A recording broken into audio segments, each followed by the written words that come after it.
You're sitting at your kitchen table with 5 credit card statements, 2 student loans, a car payment, and a personal loan you regret taking out. Total debt, $47,000. You've decided today's the day. You're going to attack this debt aggressively. But then you Google best way to pay off debt, and you get hit with 2 completely opposite strategies. The debt snowball, pay smallest balance first regardless of interest rate, quick wins, psychological momentum, behaviorally proven. The debt avalanche, pay highest interest rate first regardless of balance, maximum math efficiency, saves the most money, financially optimal. Both claim to be the best, both have passionate advocates, both promise freedom, but they can't both be right for everyone. And here's what makes this frustrating. Most articles just describe the methods and leave you hanging. They don't tell you which one actually works for real people in 2026, when interest rates are high, inflation's eating your raises, and you're drowning in payments. Today, we're settling this. I'm going to show you the exact math behind both methods using real debt scenarios. I'm going to prove with numbers how much each one saves and how long each one takes. I'm going to expose which method fails when life gets hard and which one actually gets people to the finish line. And I'm going to give you a simple decision framework so you know exactly which strategy to use based on your debt profile and your brain. By the end, you'll stop wondering and start executing. Let's go. First, let's define exactly what these methods are, because the internet has confused the hell out of them. The debt snowball method, popularized by Dave Ramsey, works like this. List all your debts from smallest balance to largest balance. Ignore interest rates completely. Pay minimum payments on everything except the smallest debt. Throw every extra dollar at that smallest debt until it's gone. Celebrate the win. Take that payment you are making and add it to the next smallest debt payment. Repeat until debt-free. The debt avalanche method, favored by mathematicians and spreadsheet nerds, works like this. List all your debts from highest interest rate to lowest interest rate. Ignore the balance amounts completely. Pay minimum payments on everything except the highest interest rate debt. Throw every extra dollar at that high interest debt until it's gone. Take that payment and add it to the next highest interest rate debt. Repeat until debt-free. On paper, the avalanche always wins mathematically because you're killing the most expensive debt first, minimizing total interest paid. But in practice, the snowball often wins behaviorally because small victories keep you motivated when the journey gets hard.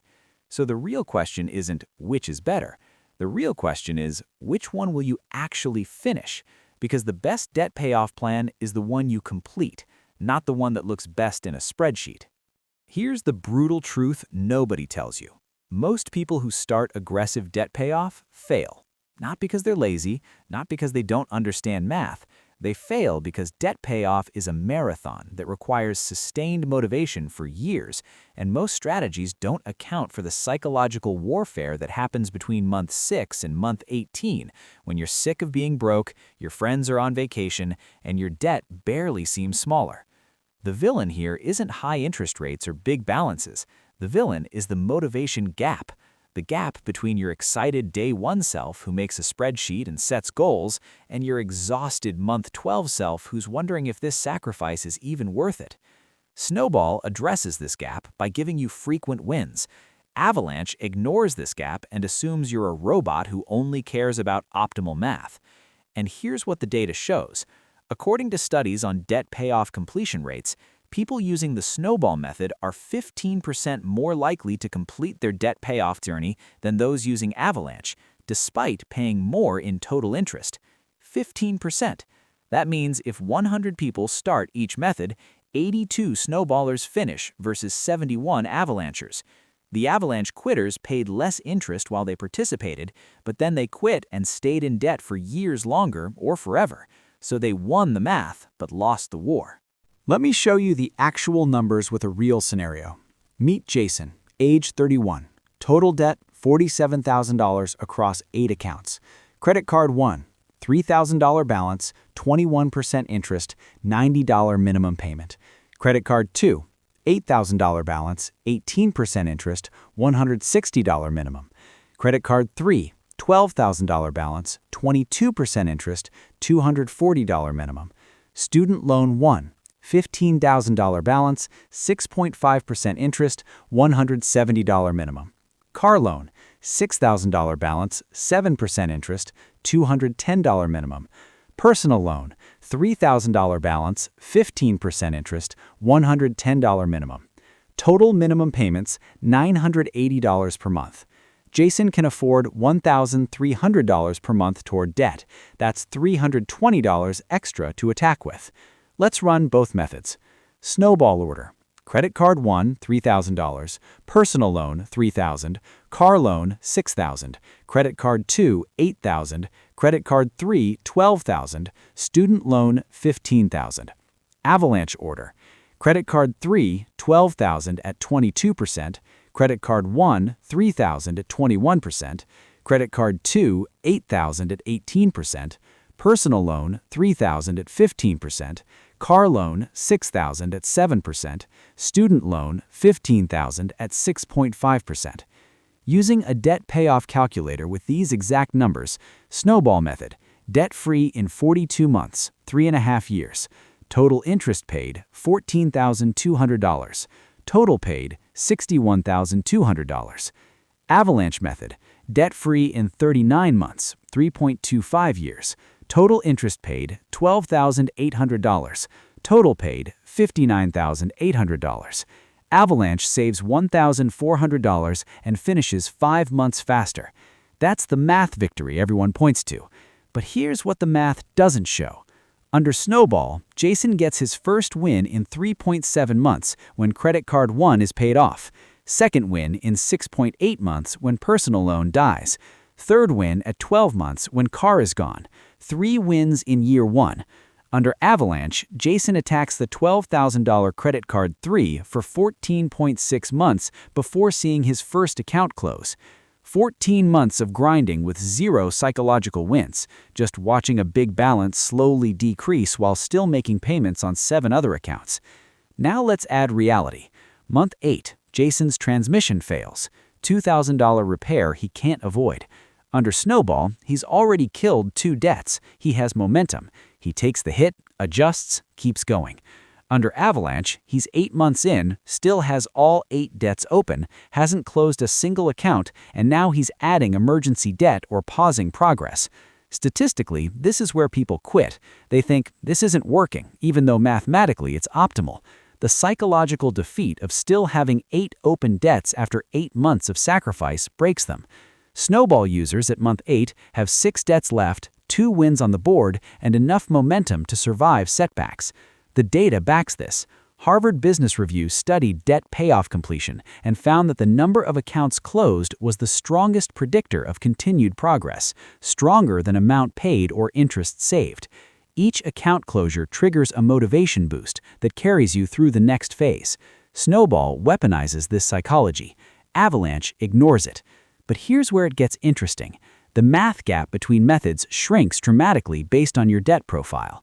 If your debts are similar sizes, Avalanche's advantage disappears. If your highest interest debt is also your smallest balance, they become the same method. Let me show you when Avalanche actually makes sense. Meet Sarah. She has 3 debts. Credit card, $18,000 at 23%, $360 minimum. Student loan, $32,000 at 5%, $300 minimum. Car loan, $11,000 at 6%, $250 minimum. Sarah has $1,000 per month total, $310 extra after minimums. Snowball order. Car, $11,000. Credit card, $18,000. Student loan, $32,000. Avalanche order. Credit card, $18,000. Car, $11,000. Student loan, $32,000. Snowball, debt-free in 53 months. Interest paid, $19,400. Avalanche, debt-free in 48 months, interest paid $16,100. Avalanche saves $3,300 and finishes 5 months faster. But more importantly, Sarah only has 3 debts total, and Avalanche has her kill the most toxic 23% card first. Even though it's not the smallest, 18 months to first victory is tolerable when you're only managing 3 accounts and you know you're destroying the worst predator. For Sarah, Avalanche makes sense. Her debt profile is simple enough that motivation won't break, and the interest savings are significant. The jungle makes this crystal clear. You're a monkey with 3 types of banana debt. Small banana debt. You owe Big Monkey 10 bananas at 20% interest. Every month you don't pay, he adds 2 more bananas. Medium banana debt. You owe Medium Monkey 50 bananas at 18% interest, 9 bananas added monthly. Large banana debt. You owe Tree Farmer 100 bananas at 8% interest, 8 bananas added monthly. You can gather 20 bananas a month. Minimum required, 15 bananas. Extra, 5 bananas to attack. Snowball Monkey says, pay off Big Monkey's 10 banana debt first. Hit it with 5 extra bananas for 2 months. Debt gone. Victory. Big Monkey stops charging you. Now you have 7 bananas per month extra since you're not paying him anymore. Attack Medium Monkey with 7 extra. Paid off in about 8 months. Victory 2. Now you have 16 bananas per month to crush Tree Farmer. You're debt-free in under 2 years. Total bananas paid, 420.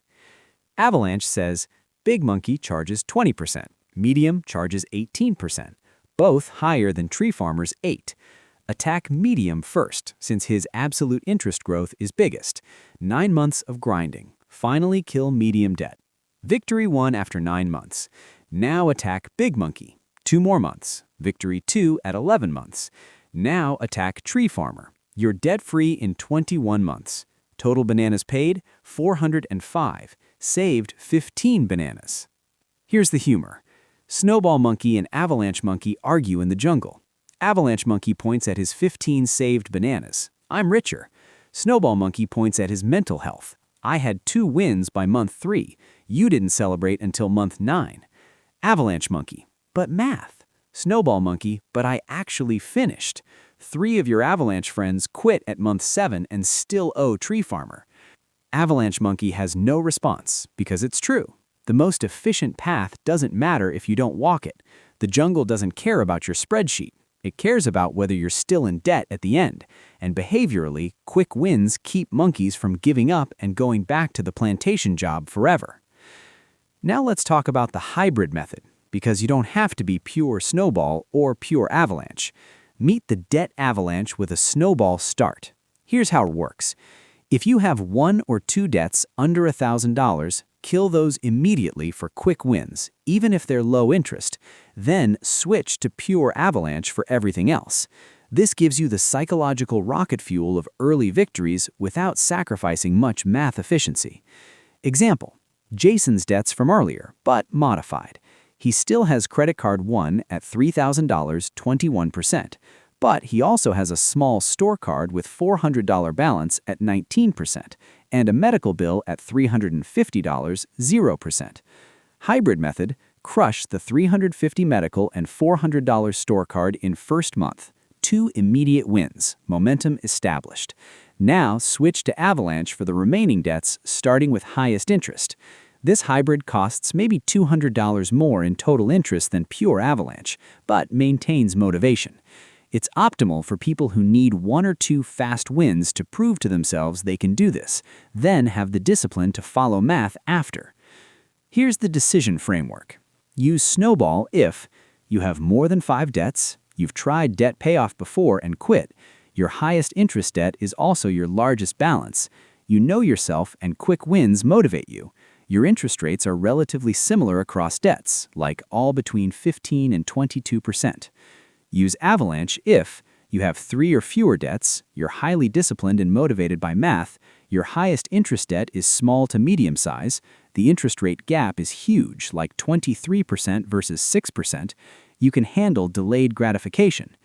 Use hybrid if you have 1 or 2 tiny debts under $1,000 mixed with larger ones, you need a quick confidence boost but understand math, you're disciplined but realistic about motivation. Use neither if you don't have an emergency fund, your income is unstable, you haven't addressed the spending problem that created the debt. Fix those first. Let's run the 2026 specific math. Interest rates in 2026, average credit card 21.5%, highest since 1990s. Average personal loan 12%, average auto loans 7.2%, federal student loans 6.5% undergrad, 8% grad. The rate environment makes Avalanche math more compelling than it was 5 years ago, because high-interest debt is more expensive than ever. A 21.5% credit card balance of $10,000 costs $2,150 per year in interest if you only pay minimums. That's $179 per month in interest alone. Killing that immediately, Avalanche style, saves massive cash. But, and this is critical, if that $10,000 card is your largest debt and you have 3 smaller debts, starting with Snowball still makes behavioral sense even though the interest rate is high. Why? Because the person who stays motivated finishes. The person who quits because they see no progress for a year stays in debt forever and pays infinite interest. 15% higher completion rate multiplied by finishing versus not finishing beats $1,000 interest savings every time. The counterintuitive truth. For people with low self-discipline around delayed gratification, Snowball is actually the more financially optimal method because they'll complete it. For people with high discipline and math-motivated brains, Avalanche is optimal. The best method depends on the user, not just the numbers. This is what financial advisors miss. They optimize for math, not for human behavior. But money is emotional. Debt is stressful. Payoff requires marathon motivation. Ignoring psychology causes failure. The best method is the one you'll finish. Snowball prioritizes psychology. Avalanche prioritizes math. For the average person drowning in debt stress, psychology wins. For the disciplined spreadsheet optimizer who won't quit, math wins. Here's your action plan. Step 1. List all debts with balances, interest rates, and minimum payments. Step 2. Calculate your extra payment amount. What can you afford above minimums? Step 3. Ask yourself honestly, have I quit debt payoff plans before? Do I need quick wins to stay motivated? If yes, Snowball. If no, Avalanche. Step 4. If you have any debt under $1,000, kill it first, regardless of method, for immediate momentum. Step 5. Automate extra payments to your target debt so you can't accidentally spend it. Step 6. Track account closures, not just balance reductions. Celebrate each closed account. Step 7. Revisit every 6 months. If you're losing motivation under Avalanche, switch to Snowball. If Snowball is working but you want to optimize the last few debts, switch to Avalanche. You're allowed to adjust. Step 8. Use any windfalls, tax refunds, bonuses to make large payments on current target debt. Don't spread windfalls across all debts. Concentrate fire. The math proves Avalanche saves more money. The behavioral data proves Snowball finishes more often. The answer for you depends on your debt profile and your psychology. But here's what both methods require: sustained, aggressive payments over years. Neither works if you only pay minimums. Neither works if you keep adding debt. Neither works if you quit. The method doesn't matter if you don't execute. And execution requires either quick wins to fuel motivation or mathematical satisfaction to fuel discipline. Pick the fuel source that matches your engine. Stop debating, start attacking. Your debt doesn't care which method you choose. It only dies when you actually finish.